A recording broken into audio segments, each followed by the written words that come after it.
I'm Dr. Akhilesh Sharma, Assistant Professor in Shivpati PG college Shohratgarh Siddharthnagar. तो जो मेरा आज का टॉपिक है वो है Golgi complex. Golgi complex Golgi complex को हम लोग डिफरेंट नेम से भी जानते हैं, जैसे कि डिप्टियोसोम। डिप्टियोसोम डिप्टियोसोम इसको बोलते हैं प्लांट्स में, in plants. And lipochondria लाइपोकॉन्ड्रिया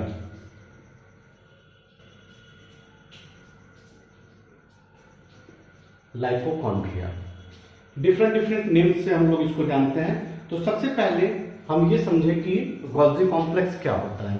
Golgi complex, जैसे कि नाम से आप लोग ये जान रहे हैं कि ये कॉम्प्लेक्स है, कई स्ट्रक्चर इसमें होते हैं जिसकी वजह से इसको कॉम्प्लेक्स कहा जाता है। जो गोल्जी कॉम्प्लेक्स होता है, इसका अगर डेफिनेशन हम लोग देखें तो ये कह सकते हैं it performs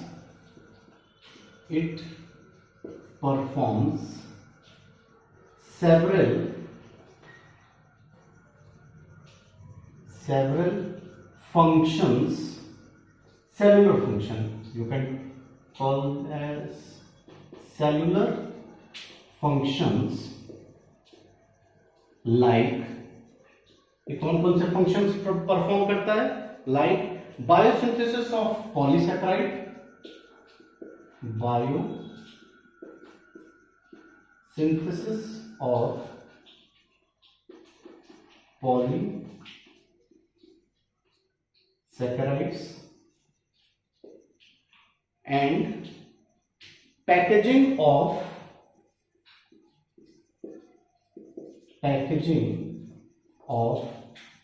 different proteins।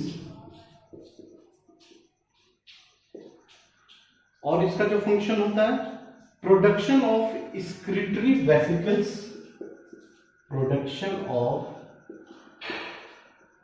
excretory vesicles and different other functions are differentiation of cellular membrane, differentiation of cellular membrane। ये डिफरेंट फंक्शंस हैं जो गोल्जी कॉम्प्लेक्स करता है। एंड गोल्जी कॉम्प्लेक्स, इसको सबसे पहले जो नाम पड़ा है वो कैमिलियो गोल्जी नाम के जो साइंटिस्ट थे, उनके नाम पे ये इसका नाम पड़ा है। उन्होंने इसको स्टेन किया था ऑसिमम टेट्रा ऑक्साइड से। ऑसिमम टेट्रा ऑक्साइड से इन्होंने इसको स्टेन किया था।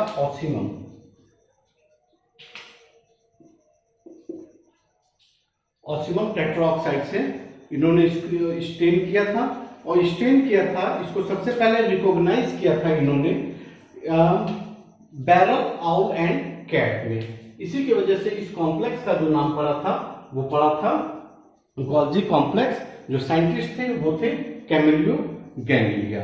अब इसका जो नेक्स्ट हम लोग देखते हैं कि इसका स्ट्रक्चर कैसा होता है गोल्जी कॉम्प्लेक्स का। तो इसको एक बहुत ही इजी डायग्राम से पहले हम लोग समझ लें कि ये देखिए, ये सेल है, सेल, इसके अंदर ये न्यूक्लियस है, और उसके बाद ये जो है वो है इंडोप्लाज्मिक रेटिकुलम। इंडोप्लाज्मिक रेटिकुलम को हमने डिटेल में, आप लोग को एक लेक्चर है जिसमें हमने आप लोग को बताया था, इसमें स्मूथ और रफ इंडोप्लाज्मिक रेटिकुलम है। उसके बाद से ये आप लोग देख रहे हैं यहाँ पे, ये है गोल्जी बॉडीज और गोल्जी कॉम्प्लेक्स। तो गोल्जी बॉडीज जो होता है, इसको हम लोग मेनली, इसमें जो होते हैं वो 3 पार्ट्स होते हैं इसके, या फिर ये कहिए कि इसके 3 जो होता है वो स्ट्रक्चर में इसके प्रेजेंट होता है। फर्स्ट है सिस्टर्नी, इसको हम लोग बोलते हैं सिस्टर्नी।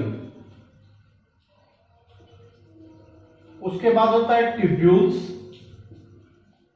And then vesicles.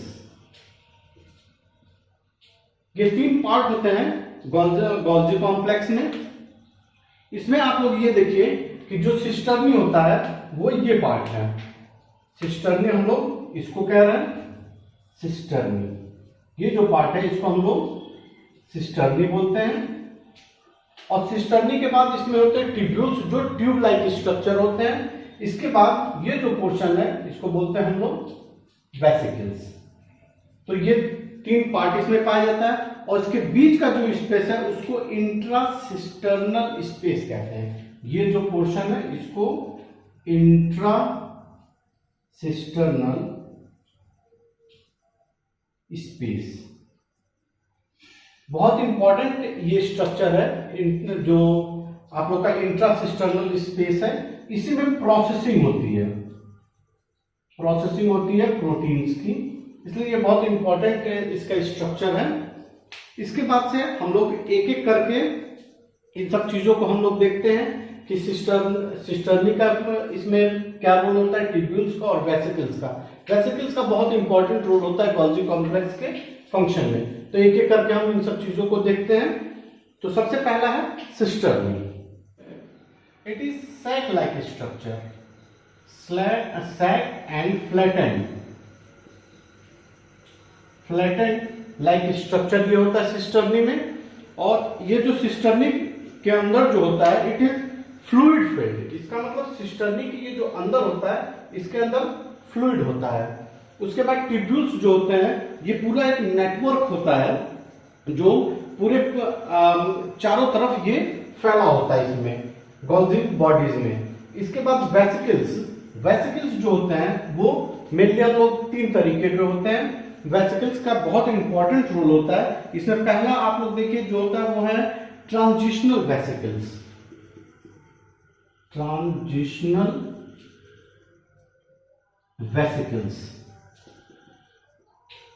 ये जो ट्रांजिशनल वेसिकल्स होते हैं इनका जो इंपॉर्टेंट रोल होता है वो क्या होता है, जो भी इंडोप्लाज्मिक रेटिकुलम से, आप लोग इससे समझ सकते हैं कि मान लीजिए ये इंडोप्लाज्मिक रेटिकुलम में ये प्रोटीन बन रहा है, ठीक है, रफ इंडोप्लाज्मिक रेटिकुलम।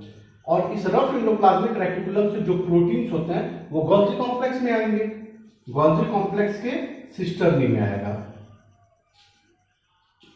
ये सिस्टर्नी में ये प्रोटीन्स आते हैं। तो उन प्रोटीन्स को जो ले आते हैं वो लाते हैं ट्रांजिशनल वेसिकल्स। ये वेसिकल्स गोल गोल स्ट्रक्चर होता है इस तरीके का, वही क्या करता है इस प्रोटीन को इसके अंदर लेके आता है, वो भी सिस फेज में। अभी इसके स्ट्रक्चर को और थोड़ा सा हम लोग डिटेल में देखेंगे, लेकिन यहाँ पे ये समझ लीजिए कि ये इसका सिस फेज है और ये जो होता है वो उसका ट्रांस फेज होता है।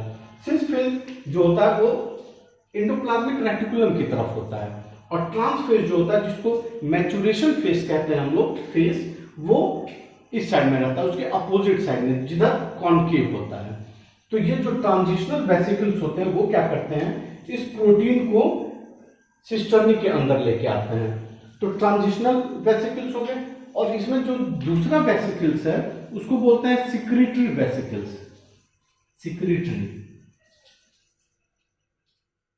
सिक्रीटरी वेसिकल्स, ये जो सिक्रीटरी वेसिकल्स होते हैं वो प्रेजेंट होते हैं ट्रांस फेज में, और ये ट्रांस फेज में प्रेजेंट होते हैं। और ये कह लीजिए कि secretory vesicles is present between the trans face and plasma membrane.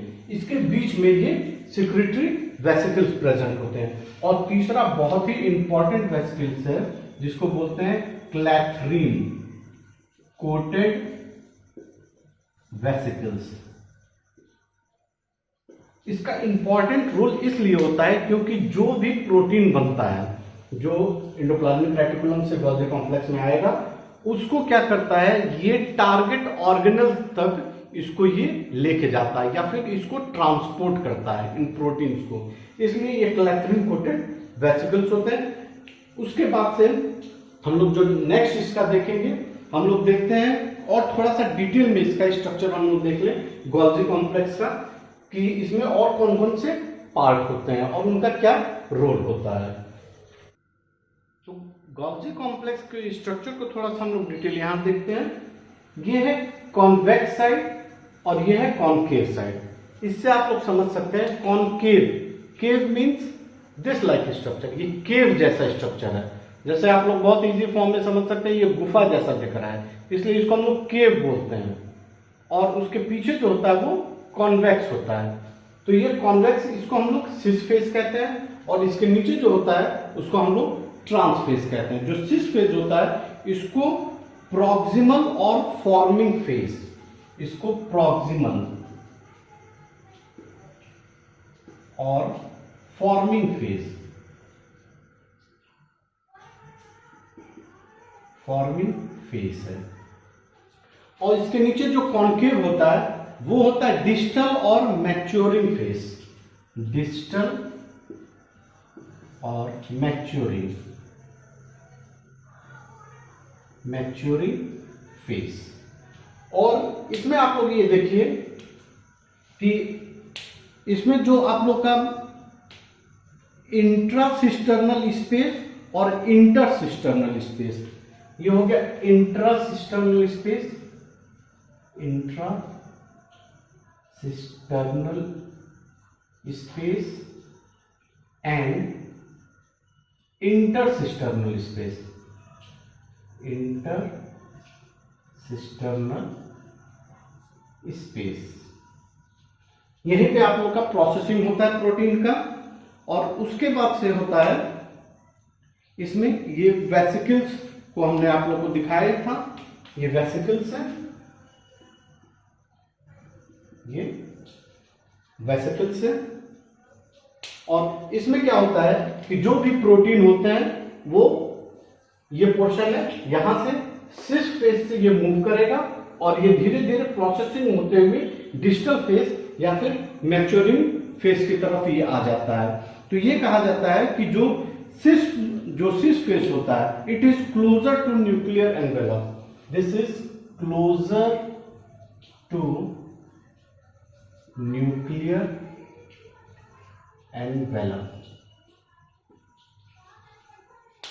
तो ये कंप्लीट स्ट्रक्चर हो गया ये गोल्जी कॉम्प्लेक्स का। इसके बाद से हम लोग देखते हैं कि इसका क्या फंक्शन है।